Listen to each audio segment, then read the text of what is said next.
Hello दोस्तों, अपने channel पे फिर एक बार आपका स्वागत है। बिटकॉइन के जितने इन्वेस्टर्स हैं मई 2025 में उनमें काफी ज्यादा बड़े बड़े न्यूज आए जो कि आप लोगों के ट्रेडिंग डिसीजंस को डेफिनेटली अफेक्ट कर सकते हैं। प्राइस जंप से लेकर बड़ी कंपनीज के मूव तक इस पर्टिकुलर वीडियो में हम समझेंगे। सो एक नोट पैड के साथ रेडी हो जाओ और अभी तक लाइक का बटन नहीं दबाया तो लाइक का बटन भी दबा दो। और हाँ, डिस्क्रिप्शन में मैंने डेल्टा एक्सचेंज का लिंक भी दिया है, तो याद से चेकआउट कीजिएगा, बिकॉज वहां से अगर आप लोग अपना अकाउंट ओपन करते हैं तो आपको मिलेगा एक्सक्लूसिव क्रिप्टो क्लब का हिस्सा बनने के लिए। और क्रिप्टो ट्रेडिंग में एग्जैक्टली मैं अब क्या कर रहा हूं, मेरी क्या धारणा है, बड़े दिनों बाद मैंने ट्रेड प्लेस किया हुआ है, तो उसके बारे में भी हम डिस्कस करेंगे टुवर्ड्स द एंड, जहां पर कि हम स्क्रीन पे सारी चीजें समझेंगे। तो चलो सबसे पहले समझते हैं बिटकॉइन में सबसे बड़े क्या चीज हुई है। प्राइस मूवमेंट्स काफी ज्यादा हुई है।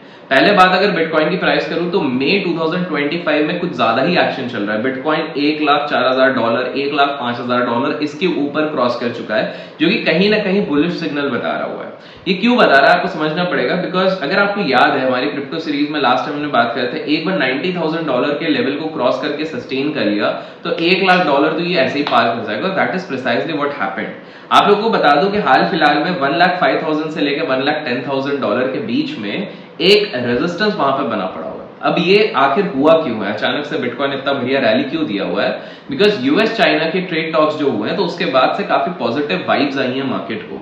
आप लोगों को बता दो क्रिप्टो मार्केट की वैल्यू $3.46 ट्रिलियन हो गई है, और कुछ एक्सपर्ट्स का ये कहना है कि आने वाले समय में वोलेटिलिटी और बढ़ेगी और ऊपर के लेवल से करेक्शन आएगा। कहीं ना कहीं उसी मोटिव के बेसिस पे हमने थोड़ा अपना ट्रेड प्लेस करने की कोशिश करी है, जिसके बारे में मैं आपसे डिस्कस करूंगा। एक और चीज मैं आपको बता दूं कि $1,00,000 का जो माइलस्टोन है बड़े समय बाद बिटकॉइन ने क्रॉस किया हुआ है। आपको बता दूं कि ऑलमोस्ट 4.5 से 5% का जब इसने एक ही बार में बता दिया था, जब यूएस यूके का ट्रेड डील था उसके चक्कर में ऑप्टिमिज्म बढ़ा और ये चीज बढ़ गई। अप्रैल लो से अगर देखा जाए तो ऑलमोस्ट 34-35% ऊपर जा चुका है, विच क्लियरली शोज कि positive momentum on a longer frame जरूर बना हुआ है। टेक्निकल एनालिसिस के हिसाब से जैसे मैंने कहा 1,05,000 एंड 10,000 इसके बीच में एक बहुत बड़ा रेजिस्टेंस है। अगर शॉर्टर टाइम फ्रेम पे जाओगे तो 1,07,000 के आसपास भी इसका रेजिस्टेंस है। इंस्टीट्यूशंस की अगर मैं बात करें तो काफी सारे बड़े प्लेयर्स भी ना यहाँ पर काफी अच्छा खासा इंटरेस्ट दिखा रहे हैं। मैं आप लोगों को अगर बताऊं तो गैलेक्सी डिजिटल की अगर मैं बात करूं तो नैस्डैक में उन्होंने डेब्यू किया हुआ है। आपको बता दूं कि ये जो कंपनी है जो नैस्डैक में लिस्ट हुई है वो क्रिप्टो के लिए बहुत बड़ा मूवमेंट है, बिकॉज इंस्टीट्यूशंस ओपनली इन्वेस्ट कर रही है यहाँ पर क्रिप्टो में। मार्केट में लिक्विडिटी और कॉन्फिडेंस कहीं ना कहीं ये चीज ही दर्शा रहा है। सेम अगर आप देखोगे कॉइनबेस की अगर मैं बात करूं तो कॉइनबेस ने भी ज्वाइन किया S&P 500।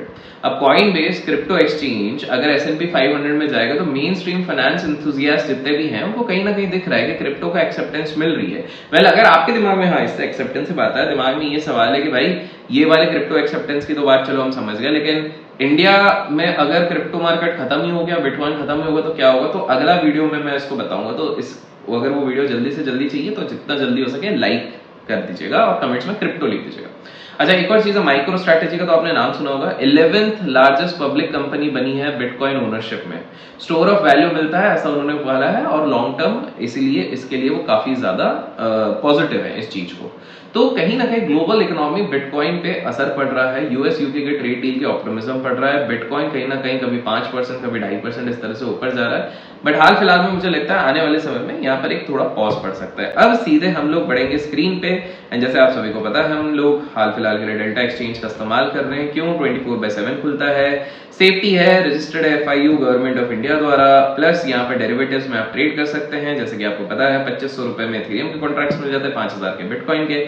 तो हम सबसे पहले फ्यूचर्स के चार्ट पे जाने की कोशिश करेंगे और देखेंगे क्या एग्जैक्टली हो रहा है। तो जैसे कि आप लोग भी स्क्रीन पे देख सकते हैं, जो मैंने अभी आपको बताया भी 1,07,000 1,10,000 के बीच में एक रेजिस्टेंस है।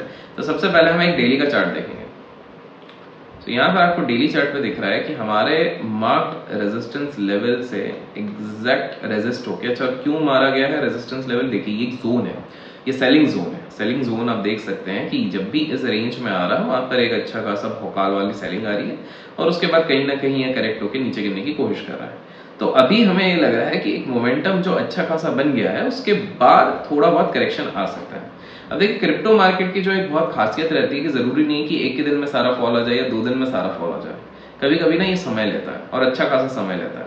तो हमने क्या किया, सबसे पहले तो हमने अपने चीजों को विड्रॉ किया। जो लोग इंस्टाग्राम पे फॉलो करते हैं उनको पता है हमने इंस्टाग्राम की स्टोरीज पे डालते रहते हैं। अभिषेक कर ऑफिशियल करके हमारा पेज है, 2.9 मिलियन वाला ही ओरिजिनल है। तो वहां पर हमने अपडेट करते रहते हैं हम स्टोरीज पे कि अभी पोजीशन में क्या चल रहा है, कैसा चल रहा है। और हमारे क्रिप्टो ग्रुप में भी बहुत जल्द ये सारे अपडेट्स आने लग जाएंगे, अगर डिस्क्रिप्शन से दिए गए लिंक से आप खोलेंगे। तो वहां पर मैंने एक चीज पर्टिकुलरली एक दिन स्टोरी पे डाली हुई थी कि अगर ये एक बार 90,000 के ऊपर गया तो ये 1,10,000 के आसपास तक जाएगा और वहां से रेजिस्ट करेगा। और मोटा मोटी हम देख रहे हैं वहीं पे एक रेजिस्टेंस जोन बन रहा है। सो मेरा ये मानना है कि भाई एक दिन में तो पूरा मूव नहीं आएगा। तो मैं देख रहा था कि एक रिस्की बेट लिया जाए। तो सबसे पहले मैंने अपने कैपिटल को विड्रॉ किया। जैसे कि पता है हम लोग 50-60,000 के बाद विड्रॉ कर लेते हैं, उसको 19,000 पे हम ले आए।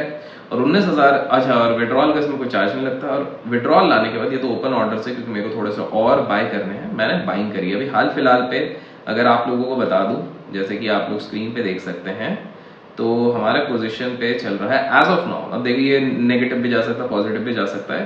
13.28% ऊपर जा रहे हैं, क्योंकि हमने कहीं ना कहीं इसको बाय किया हुआ है। हमने क्या बाय किया? हमने पुट बाय किया। पुट कब बाय करते हैं? जब आप बोल रहे हो नीचे जाएगा। और हमने 10500 को किया होगा।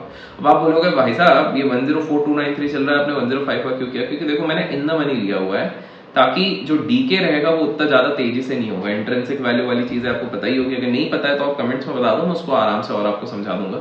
सो जिन लोगों को थोड़ा बहुत भी ऑप्शंस ठीक ठाक पता है उनको पता चलेगा कि भाई इसमें जो प्रोबेबिलिटी होती है वो हमारे फेवर में रहती है। तो कहीं ना कहीं मैंने अभी आधा कैपिटल, 19,000 का आधा कितना हो जाएगा? 8, 8.5 नहीं 9, 9,500 रुपए के आसपास मैंने यहाँ पे लगाया हुआ है इस पर्टिकुलर ट्रेड पे।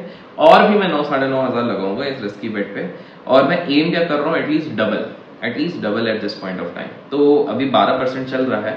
और हमने 21 तारीख का क्यों लिया? क्योंकि जैसे मैं बता रहा था कि जरूरी नहीं है कि एक ही दिन में सारा मूवमेंट यहाँ पर आपको क्रिप्टो मार्केट में मिल जाए, कभी कभार इसमें समय लगता है। और अच्छा हाँ, यहाँ पर आप एक और चीज कर सकते थे कि अगर आज के दिन पे, एक्चुअली मैं तब स्क्रीन पे नहीं था, अगर मैं इसको छोटे टाइम फ्रेम पे जाता 5 मिनट पे, तो देखो एकदम सही जगह पे रेजिस्ट किया था। तो एज अ स्कैल्पर अगर मैं यहाँ से ट्रेड ले लेता, और डेल्टा एक्सचेंज में तो स्कैल्पिंग में तो 0 ब्रोकरेज लगता है, तो मेरे को कितना बढ़िया मूव मिल जाता यहाँ पे। मतलब आप जस्ट इमेजिन करो, एक ही दिन में पूरा गेम खत्म हो जाता। But it's completely fine. हम एक छोटा सा स्विंग ले रहे हैं, लॉस तो लॉस, प्रॉफिट तो प्रॉफिट। तो क्रिप्टो मार्केट में एक चीज हमेशा ध्यान रखिए कि आप समय समय पर अगर अपना प्रॉफिट को विड्रॉ करके रख लेते हो तो आपको ज्यादा टेंशन नहीं रहती है कि ठीक है फिर आपके पास वो कैपिटल है which you can afford to lose. तो अभी फिलहाल 21 तारीख तक जो भी चलेगा हम देखेंगे। लेकिन अगले वीडियो में मैं थोड़ा सा और एक्सप्लेन करूंगा कि स्कैल्प ट्रेडिंग में अपन इसमें यहाँ पे कैसे अपॉर्चुनिटी बना सकते थे। और आपके इस सवाल का भी जवाब दूंगा कि भाई अगर मार्केट कभी बंद हो गया तो क्या किया जाए। बट अगर वीडियो पसंद आए तो लाइक और शेयर करना ना भूलें। Till then keep learning, keep growing, keep investing and keep trading.